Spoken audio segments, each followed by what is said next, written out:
Pixel 7 Pro or S22 Ultra? How do you decide? How do you make the decision on which one of these fantastic phones to go for? They're both the best that each respective company has to offer. S22 Ultra, I think it's the best flagship phone of 2022. I think the Pixel 7 Pro is the second best. And that's a very, very, very narrow margin there because there's not a whole lot of difference in these from what you get on a day-to-day perspective, especially when you talk about pictures. Like, I'm not even doing a camera comparison because, well, quite frankly, the cameras are both so phenomenally, incredibly good. They look pretty darn similar. So I will admit, though, and I will say the Pixel 7 Pro, DxOMark score does have it as the best smartphone camera in the year. And I think it's very good. Globally, it's tied with the Honor Magic 4 Pro, which is also, well, it's a very, very good camera. However, there are some other things, like the S22 Ultra, I think, has a better selfie. It does get 100 times zoom, which is better than what you get over here. And you also get better low-light photos. But the S22 Ultra shutter lag, quite annoying whenever you compare it to the Pixel 7 Pro. However, you also get additional capabilities, like you can use your earbuds as a wireless lapel mic whenever you're in the camera mode, which is nice. And you also have the stylus, the S Pen, which allows you to use it as a remote function shutter. So if you want, you can use the S Pen to activate the camera or the video camera, and you can switch it back and forth from the front and the back, and you can step away from it, use your earbuds as a microphone, and you can record away from the phone, which is a really nice thing to be able to have that capability to get some distance between you and the camera and film in a bigger setting all by yourself. You don't need a cameraman. So when you look at that stuff, it's like Transformers. There's more than meets the eye. It's not just, okay, can it take still photography really, really well? Yes, but what are the extra things that take it up a notch, as it were, when it comes to the overall camera qualities and the features? When it comes to the overall size of the phones, I think the weight is probably pretty much on par. I haven't looked and see exactly what the weight is because it's mostly negligible to me. They're very large phones. They're not particularly light, but they're not overly big, bulky, and cumbersome. I think for their size, there's about as felt and as sleek as you can get. 6.7-inch screen over here, 6.8-inch screen over here. I think that the S22 Ultra has a better overall screen. It has better peak brightness, better overall brightness, and I just think it's a better screen. But both of them are good. And I will give a lot of credit here when it comes to the Pixel 7 Pro. Google has done an exceptional job. They listen. They really gave us a lot of things we wanted with the phone. They both have 120 Hz refresh rate screens, both Quad HD+, both very bright, HDR 10+, all that stuff. So you can't go wrong with either one. Both of the screens, exceptional. They did a great job with both of them. One other component of the screen, though, we need to talk about here, though, biometrics. So they did add facial recognition to the Pixel 7 Pro. Very grateful for that. It works perfectly fine. So that's nice. You also get the under-the-screen fingerprint sensor. This one's an optical one. It works perfectly fine too. I do think that the biometrics are a little bit better over here on the Samsung phone though. You have the ultrasonic fingerprint scanner here. It's actually an extra level of security. It's not just an optical scan. It's not just scanning things at face value. It does actually scan the ridges and things like that. You get more security, and I think it's more reliable, more accurate. It's got a lot of history in it. Samsung's done a great job with that. So you get the ultrasonic fingerprint sensor. You also get, I think the facial recognition is a little bit better on the Samsung, but they have made improvements to the one on the Pixel 7 Pro. So neither one of them are true infrared. They're not using any particularly scanning devices, none of that stuff for much better like pinpoint facial scanning. It's just simple face scan. So I expect better, especially out of Samsung for $11.99. I'm glad they incorporated it in the Pixel 7 Pro, but kind of equal, I think, maybe in the facial recognition department. Maybe a slight leg up to Samsung just because it works better in low light, but fingerprint sensor definitely is a win for Samsung. They both have the latest and greatest Bluetooth. They have excellent sound. I think the S22 Ultra has better speakers. It does have slightly better sound. Also, it has the Dolby Atmos, which really takes things up a notch. If you listen to both of them, you can tell, I think there's a slight edge to the Samsung, but you can really tell when it comes to Bluetooth audio because of that Dolby Atmos. If you connect your earbuds, definitely the S22 Ultra sounds better. So I think audio, slightly better. Now you're going to get one comparison category here that doesn't really apply to the Pixel phone. No stylus. No stylus support, no S Pen. You get the S Pen with Samsung, which is fantastic. Oh, I already took it out. So you got the S Pen here. It's nice because it has all the nice features that you can do. You can use the air gestures. You also can use the shutter on here. You can use the button. It acts as a remote shutter to record video, switch between the cameras, take pictures. And of course, you can draw, you can do all your multitasking. Having this big 6.8-inch landscape, having the S Pen really does make it more immersive, makes it more interactive. You can do more stuff. It's great for business. Cool for drawing if you like to do that too. It makes it almost kind of like a portable tablet, not quite on the level of the Fold 4, but for people who don't want the big Fold 4, if you want the more like the historical legacy that goes along with it, if you want a single screen, big screen phone, more durable, doesn't have like the ultra thin glass screen, it doesn't fold, no crease. There's a lot of great things here. Battery life, they both have 5,000 milliamp batteries. So in using both of them on day-to-day basis, they both kind of average out around about 6 hours of screen on time for me. And I think that's fine for a flagship phone. I think it could be a little bit better. Both of them are a little prone to getting warm. I think the Tensor G2 a little bit more, but it has kind of gotten reined in since the phone's come out. There have been some updates. There have been a lot of aggressive work from Google to try and make sure there's some good balancing there. So maybe they're about on par, but both of them, they can get warm, especially if you've got it fired up, doing 4K video, playing some games, all that good stuff. But I will say, though, you don't really notice any throttling, and they don't really overheat. Now, I will say the Pixel 7 Pro, I have been able to get it to overheat. If you really push it, you go out, it's super hot, 4K video, it's something that can be overheated. It's possible. Very, very unlikely and improbable. I have never been able to get the S22 Ultra to overheat.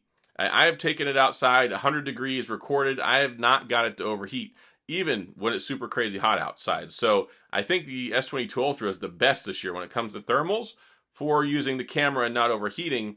But the Pixel 7 Pro, I think, is perfectly good. It's not really anything I'm concerned about. I've never managed it in normal day-to-day scenarios, so I don't really worry about it. Just making a note. Ergonomics, design, build-wise, as much as I like the things that Google has done with the Pixel 7 Pro, the S22 Ultra feels pretty masterful. It feels like the culmination of basically like 15 years of making these phones.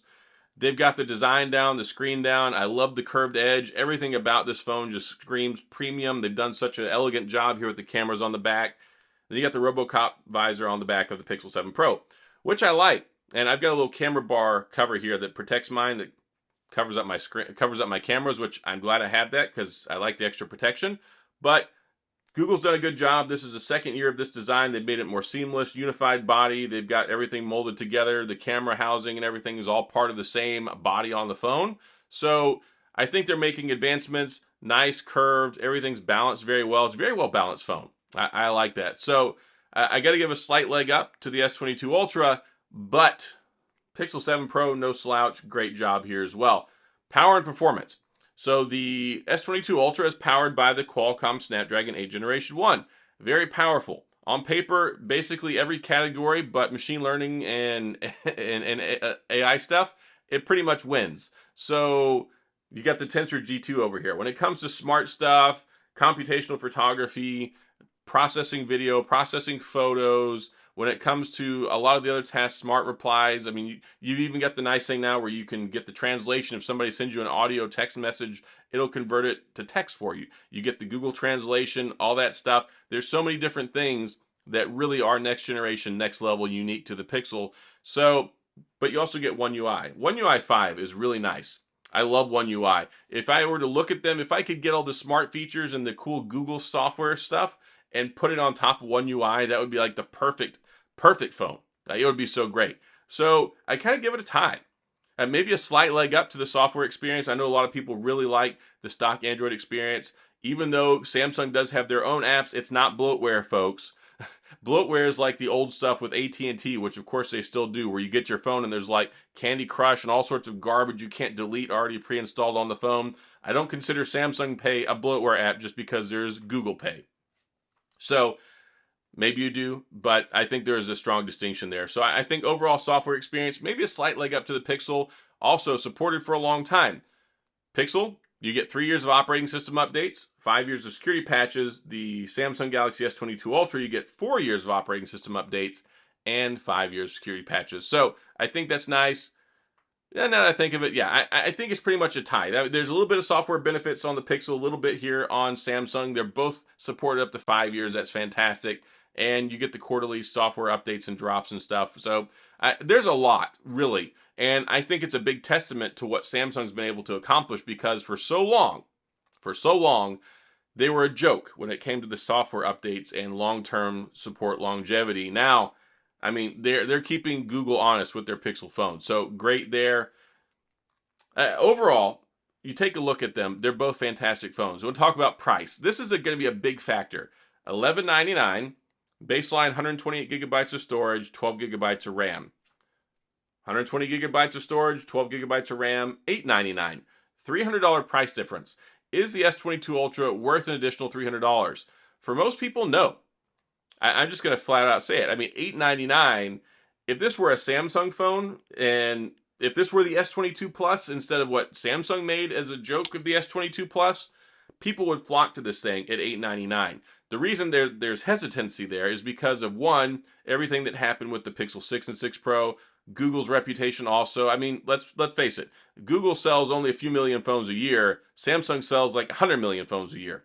They're kind of in two different stratospheres when it comes to their overall design, marketing, everything, right? There's just so much there. I mean, if you look at the Pixel 7 Pro, I think it came out in, what, 9 or 13 countries? Like, it wasn't very many, versus you get the big global phone when it comes to the S22 Ultra. However, globally, it's also suffered a little bit because you get the Exynos processor, and the Exynos experience in the S22 Ultra, from everything that I've seen and heard and people I've talked to, is pretty darn terrible. So internationally looking, I mean, yeah, if you've got the option between an S22 with the Exynos in it, go Pixel 7 Pro all day long. And for international people, that's kind of a big consideration. But also, well, the Pixel 7 Pro is not quite available in a lot of markets, especially internationally. So kind of some give and some take there. But overall, I think a lot of it boils down to individual choice. I think also priority. I mean, do you care about the primary shooter, or do you care about the selfie? Do you care about the S Pen? Do you care about the remote camera functionality?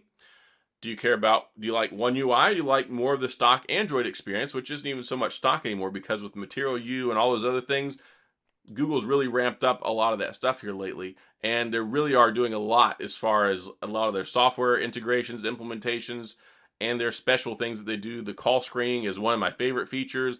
Smart replies, you get the voice to text, the speech to text is so good on here, like it's the best. So yeah, it's really kind of boils down to what you prioritize, but also what can you get as far as carriers. I recognize most people don't go spend $900 or $1199 on a phone, right? That's a lot of money. So when it comes to what you can get, whether you buy it straight from the carrier, both of them have had excellent trade-in opportunities this year, great discounts, great rebates, great stuff with the carriers. I mean, you could essentially get both of them very cheap, maybe even free in some instances, with trade-ins and long-term financing. So yeah, it's just a lot of it boils down to personal preference. Are you a Google guy or are you a Samsung guy? Ultimately, I think the S22 Ultra is just slightly better. And for most of that stuff, it boils down to the screen, I think, is slightly better. We're talking a little nuanced detail here, talking about the S Pen, talking about the Ultra Super Zoom, talking about the selfie. And there's a couple little things there, but largely, I think for a lot of people that doesn't matter. And if you're just somebody who wants to do a nice point and shoot, you want a great overall experience, you love the Google stuff, I mean, both of them, you get great up to 5 years of support. So it really makes it kind of a difficult decision. So I will say, if you want to try something new, you want to go slightly off the beaten path, you want the really nice, pristine Google Pixel 7 Pro experience, $899. If it goes on sale, it drops even cheaper. Money talks, and it's a great opportunity to get a fantastic phone. I mean, I think this is the #2 best flagship phone of the year in the US. I think it says a lot. I think that the S22 Ultra barely squeaks it out, but Samsung's going to have to pay a lot of attention to what happens this next year, because if we're looking at a Pixel 8 Pro next year that comes in at $899 and they offer a little bit more stuff, they fine-tune it a little bit more, it makes it less and less compelling to go out and spend $1199 on a phone when those differences, they keep dissolving more and more each year. And I don't think Samsung expected them to continue to sell it so cheap. And definitely, if you're looking at an S22 or S22 Plus, or next year you're looking at S23, S23 Plus, I mean, if you look at the Pixel 7 Pro versus the S22 Plus, absolute no-brainer for me, go with the Pixel 7 Pro. And here's another important distinction. A lot of people don't like the jump from the S22 Plus to the Ultra. Very frustrating. They go $999, but then they kind of insult you. With the S22 Plus, you get a smaller battery, you get 1080p, you get a less like the selfie camera is not as good, the primary camera is not as good, you don't get the 100 times zoom, you don't get the S Pen. There's a lot of stuff that you don't get that you really, I feel, should for $1,000, $999.